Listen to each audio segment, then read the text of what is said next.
नमस्कार। जम्मू के अंदर माता वैष्णो देवी के लिए सबसे ज्यादा श्रद्धा है लोगों को। पूरे हिंदुस्तान से नहीं बल्कि बाहर से भी लोग मां के दर्शनों के लिए आते हैं, उनका आशीर्वाद लिया जाता है। और यहाँ श्राइन बोर्ड जो बना है माता वैष्णो देवी के लिए, वो भी पूरी तरह से कोशिश करती है कि इन्हें हमारे यहाँ जो यात्रु आते हैं उनका आदर सत्कार हो, उन्हें यात्रा में किसी प्रकार की मुश्किल ना। सबसे बड़ी बात है कि जम्मू एक ऐसा स्टेशन है जो बहुत ज्यादा डिपेंडेंट है इन यात्रियों के ऊपर। जम्मू में यात्री जाते हैं, यहाँ रुकते हैं और जब माता के दर्शन करके वापस आते हैं फिर आके वो जम्मू में रुकते हैं, बाजार में प्रसाद लेते हैं, सामान खरीदते हैं। एक बहुत बड़ा रोजगार जो है, व्यापार इनके ऊपर डिपेंड करता है। लेकिन जिस तरह से यहाँ पे ट्रेन का सिस्टम शुरू हो गया, उसके लिए बार बार आवाज उठी कि जम्मू और पठानकोट में शायद आने वाले दिनों में कोई फर्क नजर नहीं आएगा। इस तरह से अमरनाथ जी के यात्रा वाले यहाँ आते हैं लेकिन वो ज्यादा देर ठहरते नहीं है। अब माता के दर्शनों के लिए जो आएंगे वो कटरा स्टेशन बन गया, स्टेशन सीधा चले जाएंगे। इसी तरह श्रीनगर जब जाना चाहते हैं वो भी सीधा श्रीनगर चले जाएंगे। जम्मू का व्यापार जो है दिन ब दिन ठप होता जा रहा है। दूसरी तरफ श्राइन बोर्ड चाहता है कि यात्रा की ज्यादा से ज्यादा सुविधाएं दी जाए। हालांकि इस बात को जो हमारे बुजुर्ग बार बार यही कहते थे कि यात्रा कष्टदायक जितनी होती है उतना आनंद आता है, उतना उसका अच्छा फल मिलता है। लेकिन अब ऐसी स्थिति बनती जा रही है, ज्यादा से ज्यादा टूरिस्ट जहां पर आए, ज्यादा से ज्यादा लोग यात्रा करने के लिए आए, उसके लिए उनकी सुविधाएं जो दी जा रही है। बैटरी कार चली, वहां से अर्धकुंवारी तक चली। उसके बाद अब जो रोपवे का प्रपोजल बन के आया और जो काम शुरू हो गया है, उससे जम्मू पर तो व्यापार का असर पड़ेगा ही पड़ेगा, क्योंकि वो जम्मू के व्यापारी तो पहले ही इस बात के लिए परेशान है। लेकिन कटरा के अंदर जो है वहां वो तो बिल्कुल ही यात्रियों के ऊपर निर्भर करते हैं, उनके लिए भी एक परेशानी बन रही है, क्योंकि रोपवे बनने से कोई भी कटरा नहीं रुकेगा। और सबसे बड़ी बात है कि इस प्राचीन मंदिर जो ये रास्ते में पड़ते थे, जो यात्रा के पड़ाव होते थे, वो सारे के सारे पड़ाव जो है वो खत्म हो जाएंगे। इससे पहले बहुत सी ऐसी बातें सामने आ रही थी जिसको लेके कुछ संघर्ष चल रहा था, वो तो एक ही तरफ रह ही गया है। अब यात्रा वहां से 5, 7 या 10 मिनट में ऊपर पहुंच जाएंगे, दर्शन करेंगे, वापस आ जाएंगे और वहां से अपनी अपनी जगह वापस चलते जाएंगे। व्यापार जम्मू का भी खत्म हो जाएगा, यात्री ना जम्मू ठहरेंगे ना कटरा में ठहरेंगे, माता के दर्शन करके वापस चले जाएंगे। इसको लेके शिवसेना जो है वो जम्मू के अंदर प्रदर्शन कर रही है। हालांकि इससे पहले कटरे में भी एक बड़ा प्रदर्शन हुआ था। आज हमारे साथ है मनीष साहनी जी हैं, प्रेसिडेंट है शिवसेना उद्धव ठाकरे जी के, उनसे हम बात कर रहे हैं, उनसे हम जानना चाहेंगे। मनीष जी, आपका बहुत बहुत स्वागत है। नमस्कार जी, जय माता दी जी सबको। मनीष जी, हमने इससे पहले भी बात की थी, तब संघर्ष आपका ये था कि माता का जो दर्शनों के लिए जाते हैं वो पुराने रूट से जाए, क्योंकि जो हाईवे बना है उसमें से नगरोटा जो पहला दर्शन कोल कंडोली होता था वो खत्म हो गया। अब जो रोपवे बन रहा है पहला दर्शन कोल कंडोली को तो आप बात ही छोड़ दीजिए, अब तो बाणगंगा खत्म होगी, अब तो अर्धकुंवारी खत्म होगी, और इसी तरह से शायद वो सांझी छत में वो भी खत्म हो जाएगा इस हिसाब से। क्योंकि हर जब इतनी सुविधा मिल रही है, ठीक है यात्री को सुविधा मिल रही है, लेकिन यात्रा जो हमारी प्राचीन यात्रा है, जिस तरह से लोग कहते थे पूर्ण नहीं होती, संपूर्ण नहीं होती, अगर वापसी पे आप भैरव के दर्शन नहीं करते हो या आप यहाँ से अर्धकुंवारी में होके नहीं जाते हो या चरण पादुका से होके नहीं जाते हो। अब जो इस तरह का जो चल रहा है, प्रपोजल चल रहा है, उसको लेकर कटरा में भी एक बड़ा प्रदर्शन हुआ और आप भी इसको लेके संघर्ष कर रहे हैं। आपके साथ बाकी देश के भी बहुत से संत भी जुड़े हुए थे।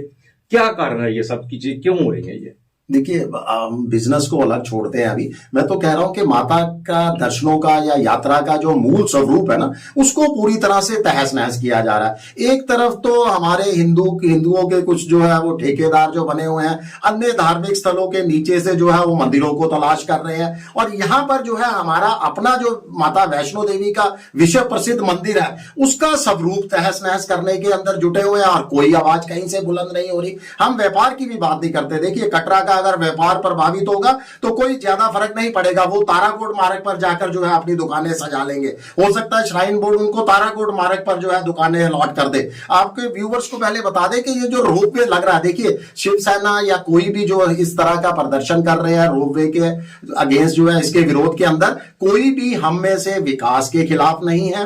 बिल्कुल हम चाहते हैं कि आने वाले माता वैष्णो देवी आने वाले श्रद्धालुओं को ज्यादा से ज्यादा सुविधाएं दी जाए, और श्राइन बोर्ड जब जब सुविधाओं का ऐलान करता है, जो सुविधाएं असल में होनी चाहिए उनका हम जो है बढ़कर श्राइन बोर्ड की सराहना भी करते हैं। हम लगातार जो है श्राइन बोर्ड की प्रशंसा भी करते आए हैं। मगर ये जो रोपवे लगाया जा रहा है, देखिए ये ताराकोट मार्ग पर लग रहा है। ताराकोट मार्ग जो है मूल मार्ग से 2.5 से 3 किलोमीटर हटकर है, यानी एक वैकल्पिक मार्ग बनाया गया। यहां जब ये मार्ग बनाया गया तो यहां से गाड़ियों को ऊपर माता वैष्णो देवी के दरबार तक ले जाने की जो है सुविधा की उस समय घोषणा हुई थी, तब भी उसका जो है विरोध किया गया, फिर उस सुविधा को जो है अलग कर दिया गया। देखिए प्राकृतिक चीजों के साथ आप जितना छेड़छाड़ करोगे ना, ये प्रसिद्ध माता वैष्णो देवी का मंदिर सुंदर त्रिकुटा की पहाड़ियों के अंदर स्थित है। आप इस पहाड़ियों को काट काट कर रास्ते बनाएंगे, गाड़ियों को ऊपर ले जाएंगे, तो मुझे लग रहा है ये जो प्रकृति के साथ जो छेड़छाड़ हो रही है वही ग्लोबल वार्मिंग का आप नतीजा देख रहे हो। जलजले आ रहे हैं, इनका ये नतीजा है। आप जो श्री माता वैष्णो देवी का यात्रा स्वरूप जो है वो तहस नहस करने जा रहे हो। देखिए बिल्कुल आपने सही बोला कि हम पौराणिक स्वरूप, हम तो चाहते थे यात्रा का पौराणिक स्वरूप की बहाली हो। जो माता की जो है जितनी भी कथाएं हैं उनके अनुसार पहला दर्शन कौल कंडोली है, दूसरा दर्शन देवा माई है, उसके बाद फिर जो है बाणगंगा, चरण पादुका, अर्धकुंवारी, गर्भजून, हाथी मत्ता, और माँ के जो है पिड्डी रूप में माँ सरस्वती के, माँ लक्ष्मी में, माँ काली के पवित्र गुफा के अंदर दर्शन करते हैं। हाली के गुफा को लेकर भी एक और आगे इसके ऊपर भी डिस्कशन जरूर बोलूंगा थोड़ा सा, कि अब आप क्या करने जा रहे हो। आपने पहला और दूसरा दर्शन तो पहले ही सड़क और विकास मार्ग की भेंट चढ़ा दिया आपने। आज जो जनरेशन, जो आज की जनरेशन मां वैष्णो देवी के दर्शन करने आती है, मैं बिल्कुल दावे के साथ कह सकता हूं उसमें से 90% लोगों को नहीं मालूम कि पहला दर्शन कौल कंडोली में मां का मंदिर है, दूसरा दर्शन देवा माई है।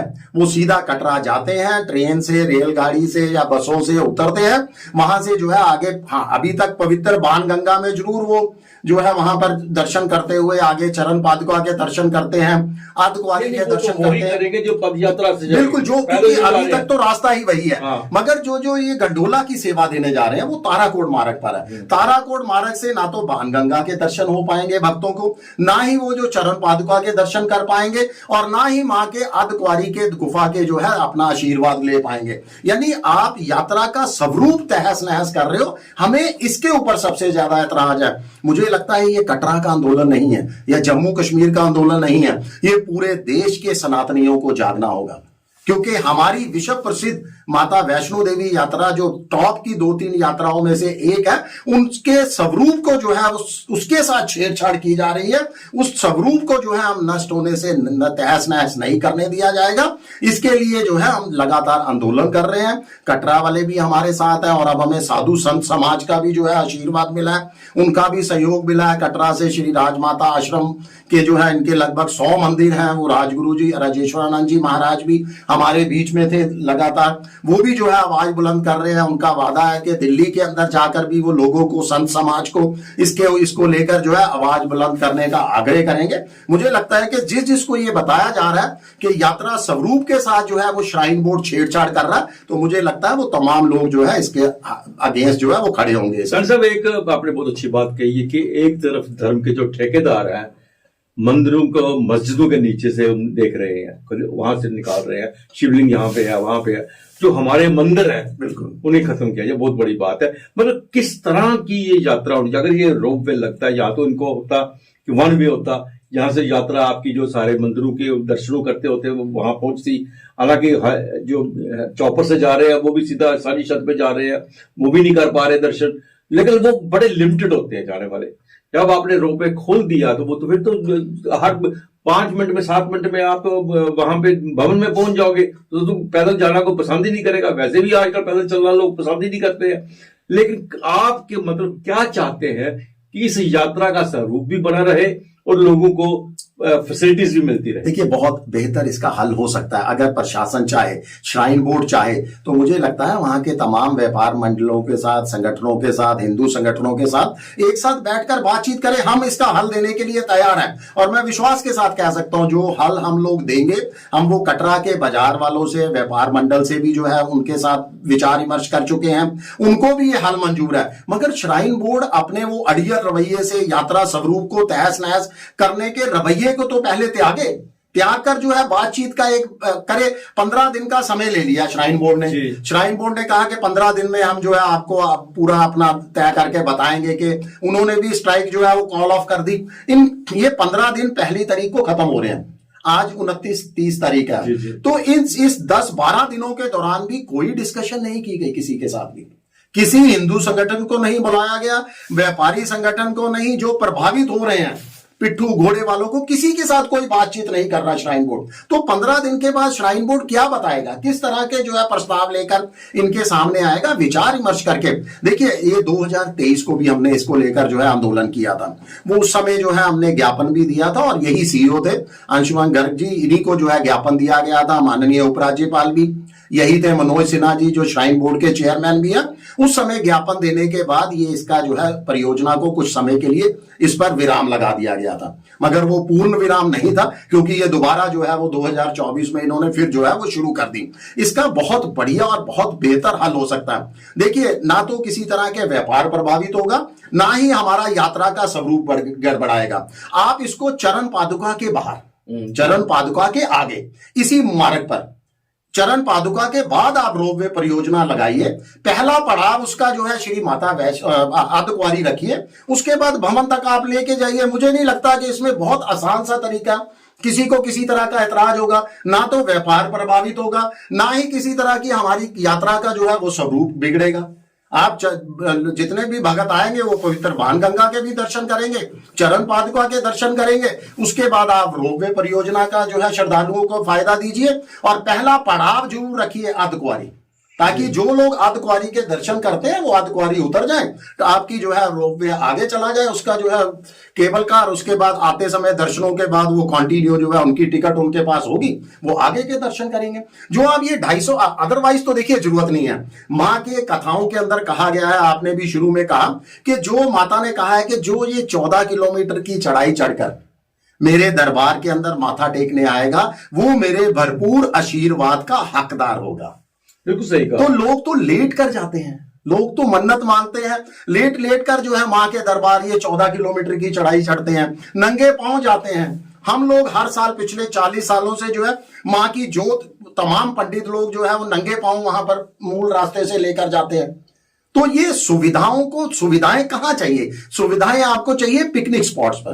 तो ये जो धार्मिक स्थल है इसको कृपा करके पिकनिक स्पॉट की तरह ना बनाइए।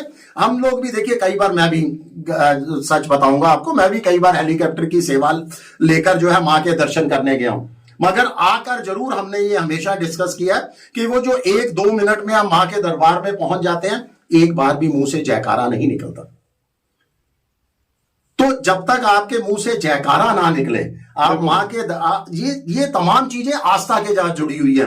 जब आप आस्था के ऊपर जो है प्रहार करते हो, इस तरह की सुविधाएं देते हो, तो कहीं ना कहीं आस्था की जो है आस्था कम खत्म होने चाहिए। बहुत अच्छा लगा था जब श्राइन बोर्ड ने इसे टेकअप किया था और उसके बाद जगमोहन जी ने बड़ी अच्छी तरह से वहां पे जो सुविधाएं शुरू कर दी, रोड अच्छी बना दी, यात्रा के लिए जगह जगह पे बाथरूम बना दिए, ठहरने के लिए जगह बना दी, रुकने के लिए, चाय पान के लिए हर चीज बनाई। तो लोगों ने बड़ी प्रशंसा की थी, बहुत खुश थे कि हमारी यात्रा जो है अच्छी हो रही है। लेकिन जब भी चौपर की बात आई तो ठीक है, अमीर जिनके पास पैसे थे वो जाते, लेकिन आम लोग तो आज भी हजारों के हिसाब से आपकी वेटिंग होती है। नवरात्रों में जब अच्छे दिन आते हैं, जब धार्मिक हमारी श्रद्धा उसके लिए बढ़ती है, हजारों लोग जो वेटिंग में कटरा में खड़े होते हैं, वो पैदल ही चलते हैं, पैदल ही जाते हैं, पैदल ही आते हैं। जहां तक कि हमने भवन से लेके अर्धकुंवारी तक भी लोगों को खड़े हुए देखने लगी, भाई हमारी लाइनें चल रही है, हमारा नंबर आ रहा है, ग्रुप के साथ चलते थे। तो अब इस तरह से सही बात है कि वो तो पिकनिक स्पॉट बना के रह जाएंगे। और जब माता के जो दर्शनों के लिए जो श्रद्धा जो है, उसमें मैं नहीं कहना चाहता, लेकिन ये सच भी है कि उसमें वो श्रद्धा नहीं रहती है, कमी होती है, वो श्रद्धा नहीं रहती है। तो इसलिए श्राइन बोर्ड को चाहिए कि इस बात पे सोचा जाए कि तेरे, लेकिन क्या अभी तक मुझे लगा नहीं कि अब देश में से किसी और संस्था ने किसी और जगह से कोई ऐसी आवाज आई हो कि इस प्राचीन मंदिरों को किस तरह से सुरक्षित रखा जाए, उनके लिए कि किस तरह से कोई बात की जाए, किसी कोई सामने नहीं आया। देखिए, उठनी चाहिए, जरूर आवाज उठनी चाहिए। हमने शुरुआत तो की है, शिवसेना ने, साधु संत को भी हमने साथ लिया। मैं तो उन तमाम संगठनों से भी अपील करूंगा जो अन्य धर्मों के वो नीचे से जो है वो मंदिरों को ढूंढ रहे हैं, शिवलिंग को ढूंढ रहे हैं, कि पहले अपने जो पुरानी मंदिर हैं, जो इतने विश्व प्रसिद्ध मंदिर हैं, उनको भी बचाने के लिए कुछ करें। जहां तक देखिए श्राइन बोर्ड की बात है, बिल्कुल काफी सराहनीय काम किए, मगर बहुत कुछ करना भी बाकी है। देखिए, अगर श्राइन बोर्ड के पास 250-300 करोड़ का बजट है, जो 250 करोड़ का बजट है कम से कम इस रोपवे पर, 250 से 300 करोड़ का बजट, तो क्यों नहीं श्राइन बोर्ड की तरफ से, देखिए अभी तक कमी रहती है, मूल जो मार्ग है वहां पर कोई भंडारा नहीं है, कोई लंगर की व्यवस्था नहीं है। आप याद कीजिए, गुलशन जी जब हुआ करते थे, उनका एक बहुत बढ़िया वहां लंगर चलता था, 24 घंटे जो भगत आते थे वो जो है लंगर उनके लिए उपलब्ध होता था। आज उस मुख्य मार्ग पर एक भी लंगर नहीं है। ये हमारी सबसे बड़ी धार्मिक यात्रा है, एक भी धर्मशाला नहीं है श्राइन बोर्ड की तरफ से। और उसके साथ साथ जो कटरा के माता वैष्णो देवी मंदिर को छोड़ के, भूमिका मंदिर है वहां, बहुत पौराणिक मंदिर है और माता वैष्णो देवी के साथ, कथाओं के साथ जुड़ा हुआ है। आज उसकी जाके वहां स्थिति देखिए, बहुत दयनीय स्थिति के अंदर है, रास्ता तक मंदिर में जाने का नहीं है। तो हमारी तो एक और राय है श्राइन बोर्ड को, बल्कि एडवाइस है, निवेदन आप कहिए उनके आगे है, क्योंकि वहां तो बहुत बड़े बड़े अधिकारी हैं, बहुत अच्छी सोच है, थिंक टैंक है उनके पास, कि क्यों नहीं ये अयोध्या प्रभु श्री राम मंदिर की तर्ज पर श्री माता वैष्णो देवी यहां पर भी एक यात्रा सर्किट का निर्माण किया जाए। देखिए, जम्मू भी इस समय भुगतभोगी है, क्योंकि रेल और सड़क मार्ग के विकास से जब पहला और दूसरा दर्शन कटा, या रेल सीधी जो है कटरा पहुंचना शुरू हो गई, तो जम्मू की अर्थव्यवस्था पर बहुत बुरा प्रभाव पड़ा उसका, और अर्थव्यवस्था के साथ साथ जम्मू के मंदिरों पर भी जो है प्रभाव पड़ा। जम्मू में बहुत प्रसिद्ध और प्राचीन मंदिर है, ऐतिहासिक मंदिर है। इन तमाम मंदिरों को जोड़कर एक यात्रा सर्किट का निर्माण किया जाए, कि तमाम जो लोग जो है जम्मू आए, यहां से बसें शुरू की जाएं, टूरिज्म डिपार्टमेंट, श्राइन बोर्ड जो है टूरिज्म डिपार्टमेंट के साथ मिलकर या ट्रेनों के साथ एक ऐसी सुविधा दे कि तमाम मंदिरों को जोड़कर जो भगत यहां पर आते हैं उनको यात्रा सर्किट के अनुसार तमाम मंदिरों के दर्शन करवाए जाएं, ताकि यहां आने वाले भक्तों की तादाद बढ़े। और दूसरा, जो यहां भगत आएंगे उनको मां का भरपूर आशीर्वाद मिलेगा जब वो इस तरह के सारे मंदिरों के दर्शन करेंगे। और सबसे बड़ी बात, जम्मू की अर्थव्यवस्था जो थम गई है एक तरह से, उसको भी मुझे लगता है कि थोड़ी गति मिलेगी। बिल्कुल सही कहा आपने। उम्मीद करते हैं कि वक्त रहते श्राइन बोर्ड इस पे जरूर विचार करेगा। ठीक है, आप यात्रियों को सुविधाएं दें, लेकिन कम से कम हम जो धार्मिक आस्था है उस पर भी ध्यान दी जाए। और श्राइन बोर्ड इस पे जो हमारे मेंबर्स हैं श्राइन बोर्ड के अंदर, जम्मू के भी मेंबर्स हैं, उनसे भी निवेदन है कि इस बात के लिए खासतौर पर ध्यान किया जाए कि इस जम्मू के लोगों की भावनाओं के साथ साथ सनातन धर्म की जो भावनाएं हैं उनको भी समझा जाए। मनीष जी, आप स्टूडियो में आए और सचमुच एक अच्छी मुहिम आपने शुरू की है और एक अच्छे तरीके से ले जा रहे हैं, इसके लिए आपका बहुत बहुत धन्यवाद। नमस्कार।